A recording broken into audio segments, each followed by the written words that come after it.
Olá, minhas irmãs e meus irmãos, paz e bem. Meu nome é Martorelli Dantas. Eu sou pastor da Igreja Episcopal Anglicana do Brasil.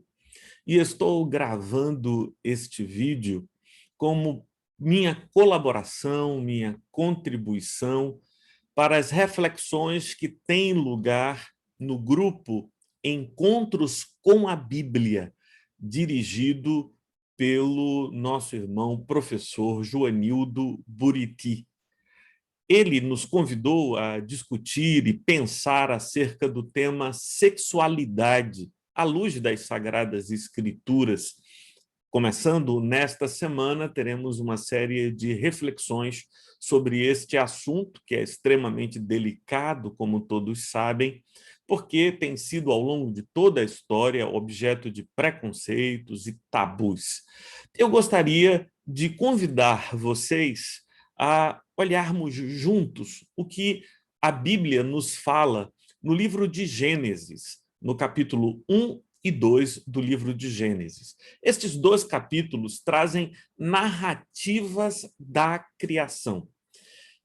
Estas narrativas foram compiladas pelo autor do texto bíblico porque elas refletem tradições diferentes. Há uma tradição javista, uma tradição eloísta e formas de ver a criação, de contar esta criação, que foram transmitidas de modo oral durante talvez séculos ou milênios, até chegar um momento em que, sob a iluminação e inspiração do Espírito Santo, o autor bíblico registrou estes textos e o mesmo Espírito Santo preservou-os para que eles chegassem até nós. Vamos começar olhando a narrativa da criação que se encontra no capítulo 1º do livro de Gênesis, começando aqui pelo versículo 24. E Deus disse: que a terra produza seres vivos conforme a sua espécie, animais domésticos, animais que rastejam e animais selvagens, segundo a sua espécie. E assim aconteceu. E Deus fez os animais selvagens segundo a sua espécie, e os animais domésticos conforme a sua espécie, e todos os animais que rastejam sobre a terra segundo a sua espécie. E Deus viu que isso era bom. Versículo 26. E Deus disse: façamos o ser humano à nossa imagem, conforme a nossa semelhança, tenha ele domínio sobre os peixes do mar, sobre as aves dos céus, sobre os animais domésticos, sobre toda a terra e sobre todos os animais que rastejam pela terra.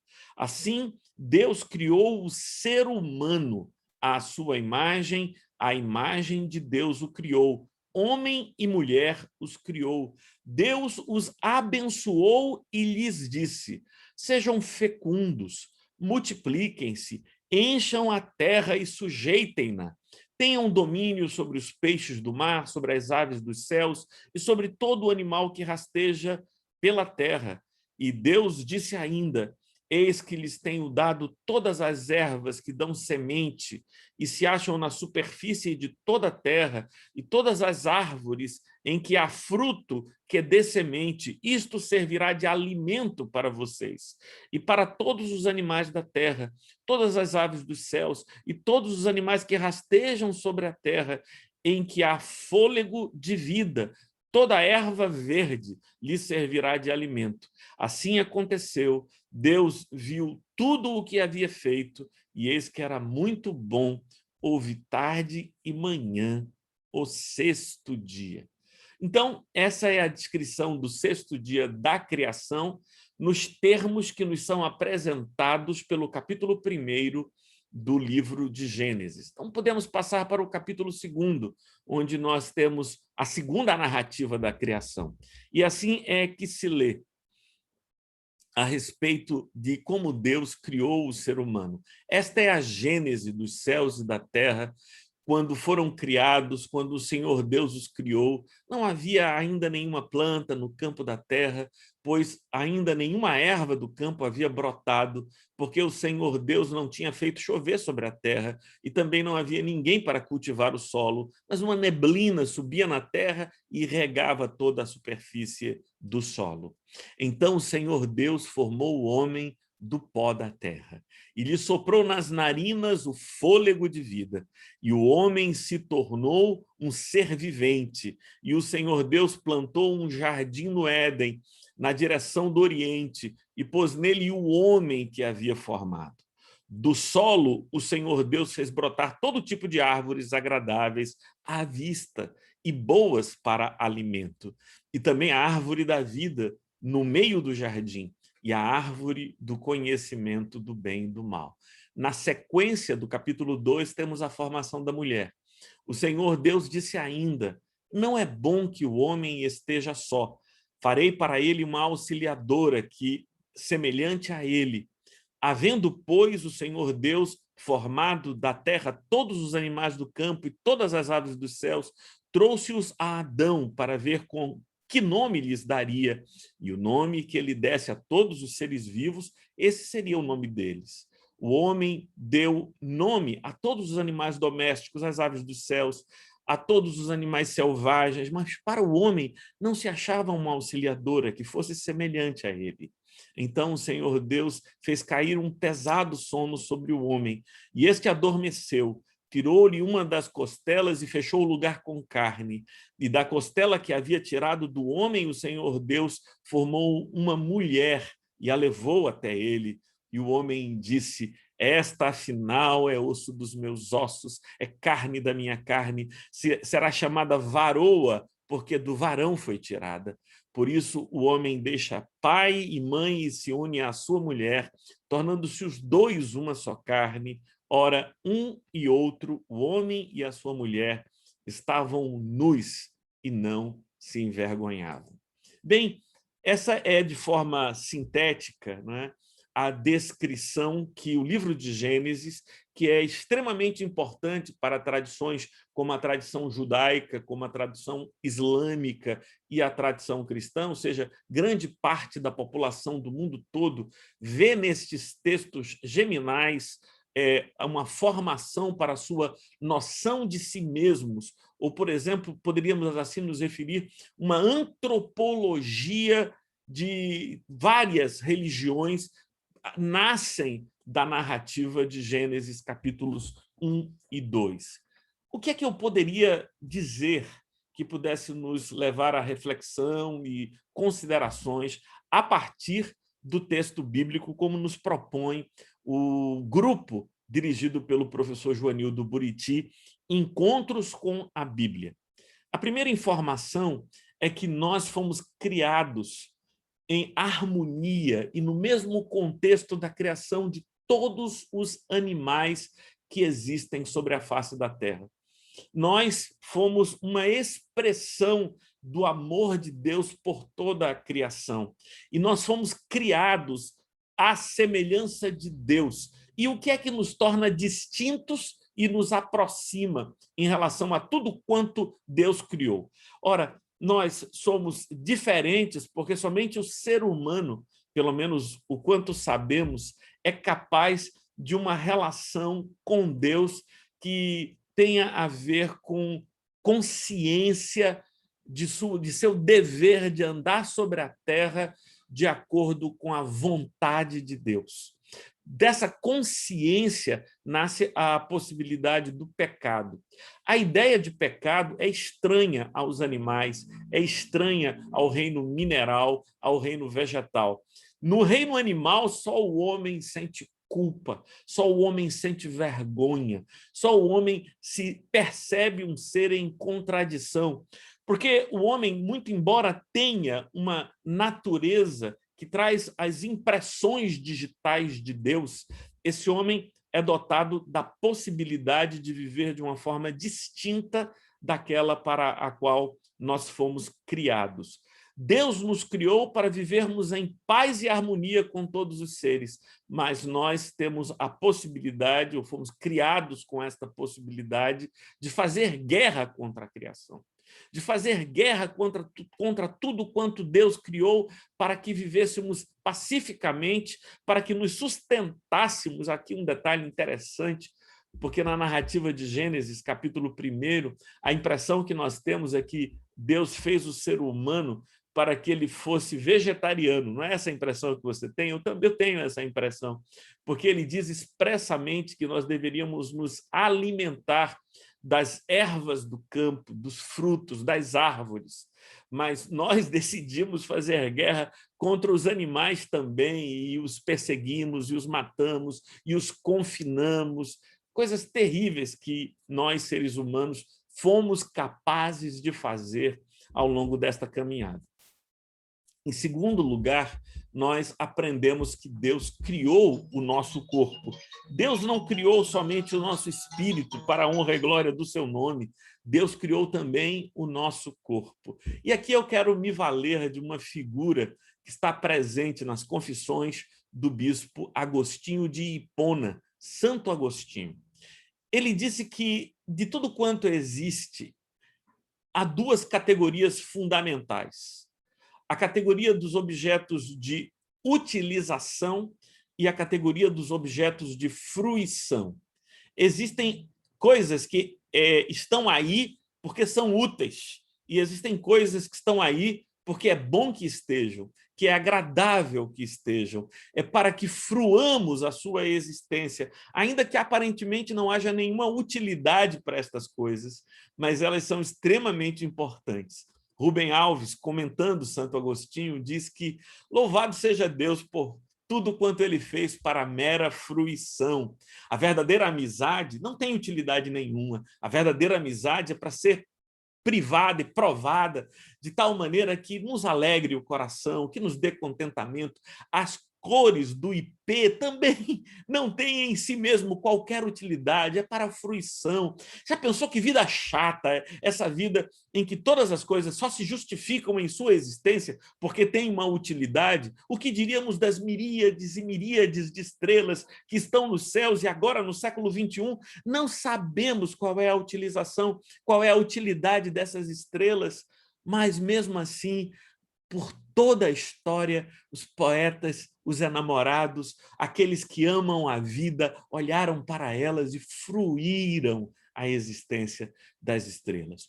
No nosso corpo também nós temos elementos de utilidade e elementos de fruição. E louvado seja Deus por isso. O nosso corpo nos foi dado por Deus para que sintamos prazer. É por isso que nós temos a capacidade de ver a beleza do mundo, as ondas que quebram na beira da praia, ouvir os barulhos destas ondas, os cânticos dos pássaros. Essa capacidade de escutar tem utilidade e tem fruição. A nossa sexualidade também é assim. Ela tem utilidade porque, através da nossa relação sexual, nós procriamos e garantimos a permanência dos seres humanos sobre a Terra, da nossa espécie sobre a Terra, porque Deus criou todos os seres segundo a sua espécie, os humanos também foram criados segundo a sua espécie. Mas essa sexualidade, que tem uma dimensão útil, que é a procriação, também tem uma dimensão de fruição, de prazer. Eu fico lembrando, por exemplo, que Deus criou frutas. E para que servem as polpas das frutas? Você já pensou nisso? Para que servem as polpas das frutas? É uma estratégia da vida, para que os animais, animados pela carne das frutas, pela polpa das frutas, as recolham e comam. E muitas vezes, como acontece com a goiaba, por exemplo, os animais comem as próprias sementes, ou quando não, levam as sementes da árvore para outros lugares onde vão comer aquelas polpas, a carne das frutas. Ora, essa é uma estratégia da vida para que, através desse atrativo que é a polpa da fruta, ela faça com que a sua semente se espalhe para lugares distantes e que caminhe, e que encontre novamente a terra, e que encontre caminhos de vida. Assim também, o prazer sexual é uma estratégia da vida para nos atrair para a sexualidade. É claro que nós não estaríamos assim muito animados a manter relações sexuais se isso fosse doloroso, se isso fosse angustiante, mas é prazeroso. E porque é prazeroso, a natureza nos chama para a própria relação sexual, não com objetivos exclusivamente utilitários, não exclusivamente para a procriação, mas para o prazer. Nós precisamos fazer as pazes com o prazer. O prazer é uma bênção, é uma dádiva divina. Ninguém deve sentir vergonha por sentir prazer. O prazer foi uma invenção dos céus para a alegria do coração humano. E o nosso corpo é o espaço onde o prazer sexual se manifesta. Existem prazeres superiores ao prazer sexual. Na minha opinião, o prazer de uma boa companhia, o prazer de tempo de oração e de intimidade com Deus, o prazer de boas conversas, todos esses prazeres são extremamente relevantes e competem ou são superiores ao prazer sexual, mas o prazer sexual é legítimo, é lícito e deve ter lugar na nossa vida. Uma das evidências, para mim, mais claras de que a sexualidade ela não se destina exclusivamente para a procriação é o fato que todos nós sabemos que uma mulher, durante o processo gestacional, ela continua tendo apetite sexual, ela continua tendo a possibilidade do prazer. E graças a Deus que o seu marido pode sim ter relações sexuais plenas com a sua esposa, mesmo sabendo que esta relação sexual não redundará numa concepção, porque ela está no processo gestacional. Isso é uma evidência para mim da própria natureza de que a sexualidade e o prazer não tinham um objetivo exclusivamente voltado para a procriação, como a igreja defendeu durante muito tempo. A sexualidade ela está destinada tanto à utilidade quanto à fruição. Esta mão que planta e que colhe também é capaz de tocar as cordas do violão e fazer soar uma canção. Estas mãos também são capazes de produzir prazer sexual, quer seja em mim, quer seja em outra pessoa. Isto é fruição e utilidade. As coisas não estão desconectadas, estão próximas. Eu e você não deveríamos ter medo ou culpa de exercer plenamente uma possibilidade que foi pensada, desejada e estabelecida por Deus no mundo. O prazer é legítimo. Mas há uma terceira dimensão para a qual eu gostaria de chamar a atenção de vocês. Ora, Deus criou homem e mulher. E por que Deus o fez? Deus o fez como fez em todas as criaturas da Terra, com o objetivo de uma estratégia. É bom que seja homem e mulher, porque a junção de um homem e uma mulher possibilita uma gravidez, e a gravidez faz com que a nossa espécie permaneça sobre a Terra. Mas há aqui algumas coisas que nós precisamos deixar claro. Não apenas na espécie humana, mas em todas as espécies. Se você tem um pet em casa, você sabe disso. Os cachorrinhos, os gatinhos, os coelhinhos, todos os pets, todos esses animais que a gente acaba convivendo cotidianamente, eles produzem prazer sozinhos. Eles se masturbam. É uma prática da vida animal. Eles não fazem isso com culpa. Nós que, às vezes, ficamos constrangidos quando chega uma visita e o cachorrinho está ali satisfazendo o seu libido. A culpa é nossa, o grilo é nosso, ele não tem grilo nenhum com isso, porque ele está em paz com o seu corpo, como eu e você deveríamos estar em paz com o nosso corpo. Você já percebeu que o ser humano é o único bicho desse planeta que tem vergonha do corpo? Nós nos cobrimos. Todos os outros animais eles estão em paz com o corpo, eles andam despidos e sem qualquer constrangimento. Isso é parte da piração humana, essa rejeição que nós temos ao nosso corpo, né? Nós ensinamos as crianças a sentirem vergonha, a se sentirem culpadas por exibirem seu corpo. Nós estamos em guerra não apenas com os outros animais, nós estamos em guerra com o nosso próprio corpo e com as possibilidades de prazer que esse corpo tem. Aí eu me lembro daquela ideia que fez parte de um dos filmes da década de 70, né? Toda nudez será castigada. E não é somente a nudez que será castigada, todo prazer será castigado. Por isso, os homens e as culturas evangélicas proíbem dançar, proíbem beber vinho. É como se toda a alegria fosse proibida, a beleza está vetada. Essa é a máxima das caretices absolutas que dominam alguns grupos cristãos e de outras religiões também, mundo afora. E é impressionante que quanto mais castradora é a religião, mais cativante ela é. As pessoas querem algo que lhes faça sofrer por causa desse complexo fundamental de culpa. O indivíduo culpado se acha merecedor de castigo e ele vai à procura de algo que lhe castiga. Às vezes é uma relação, às vezes é uma filiação a uma igreja, e o chicote cantando, e ele sentindo a dor, e ele se castrando, e ele se privando, e ele sentindo o prazer de ter a sua culpa satisfeita no sofrimento que ele anda à procura.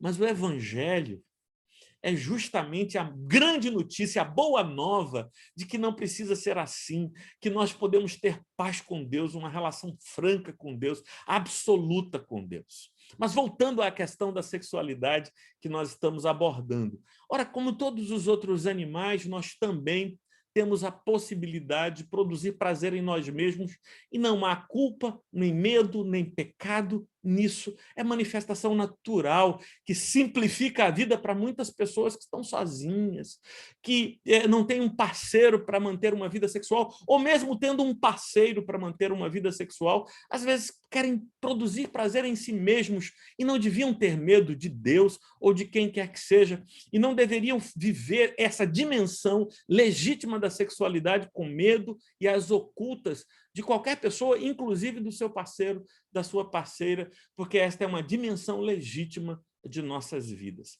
Uma outra dimensão diz respeito às relações homoafetivas, a possibilidade de que pessoas se identifiquem sexualmente com o prazer que é oriundo de alguém, de estar com alguém do mesmo sexo.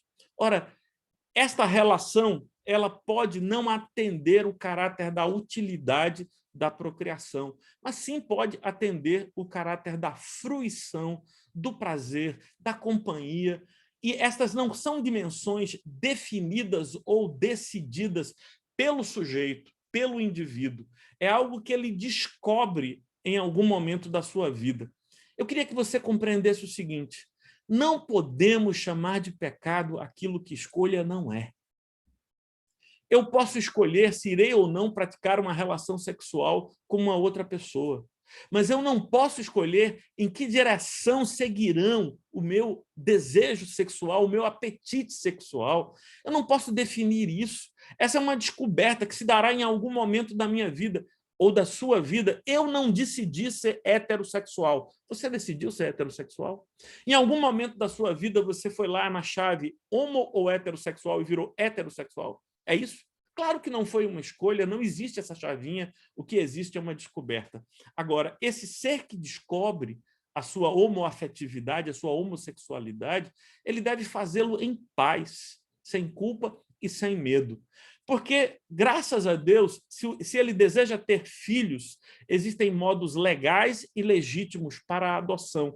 Esta é uma impossibilidade pela própria natureza, a procriação. Então, neste sentido, não se cumpre a utilidade do corpo, mas a dimensão da fruição está ali presente, permitida. Que terrível é o destino daqueles que, aceitando discursos moralistas, abrem mão da utilidade e da fruição de suas vidas e de seus corpos e vivem mentiras, ou vivem amarguras, porque não podem assumir isso plenamente. Também no reino animal existem manifestações largamente documentadas de direcionamentos homoafetivos entre animais. Se você estudar um pouco, converse com qualquer veterinário que você saiba e que conheça. A diferença é que lá não há culpa. Lá não há vergonha, não há medo. As pessoas podem assumir a sua identidade sem que se sintam perseguidas por quem quer que seja. Eu queria concluir essa minha reflexão entendendo que, ao longo dela, você pode ter sido sacudida ou sacudido por alguns princípios que você aprendeu, valores que você aprendeu ao longo da sua vida. Mas eu gostaria de lhe convidar a refletir comigo sobre 2 pontos. O primeiro deles é o seguinte: quando um pai, uma mãe, recebe a informação de que o seu filho é homossexual, o que é que um bom pai e uma boa mãe fazem? Rejeitam o seu filho? Colocam para fora de casa? Será que é isso que ainda fazemos? Ou um bom pai e uma boa mãe, até entristecidos, porque talvez não lamentem o fato de não terem netos naturais, mas abraçam os seus filhos, compreendem os seus filhos, aceitam genros, noras que virão num contexto que talvez eles não tenham planejado, mas por amor aos filhos, eles respeitam o caminho dos filhos e o caminho de suas filhas. Assim também, Jesus nos ensinou que se um filho pede pão, o pai lhe dará pedra. Se um filho pede peixe, o pai lhe dará cobra. De modo nenhum. Assim como um pai sabe dar boas coisas aos seus filhos, deseja o melhor para os seus filhos, assim Deus também, muito mais, nos ama. Então, Deus não rejeita pessoas porque elas têm uma orientação sexual diferente da maioria das pessoas. Deus as inclui, as ama, as respeita, e eu acredito, digo isso de todo o meu coração, que foi graça e misericórdia de Deus que permitiu a esta pessoa ter aquela orientação que efetivamente se manifestou, e essa pessoa deve viver a sua sexualidade com alegria e plenitude, sem culpa e sem vergonha de Deus ou dos homens, porque Deus as ama e Deus deseja a sua plena fruição, a sua plena felicidade. A segunda dimensão que eu gostaria de colocar aqui para mim e para você é que se a tua relação amorosa não tem sido motivo de alegria para a tua vida, isto está fugindo do plano de Deus. Quantas pessoas dizem, não, eu estou vivendo um relacionamento porque essa é a minha cruz. Deus nunca quis que marido fosse cruz, que esposa fosse cruz, que filhos fossem cruz. A palavra de Deus diz em Gênesis capítulo 2, não é bom que o homem esteja só, far-lhe-ei uma auxiliadora que lhe seja equivalente, que lhe seja idônea. A família é a resposta de Deus para o drama da solidão humana. Então, meu amigo e minha amiga, ao invés de ficar tentando jogar pedras e acusar pessoas que têm uma orientação sexual diferente, destine energia para ver se a tua relação sexual, se a tua vida amorosa tem sido resposta de Deus para o drama da solidão.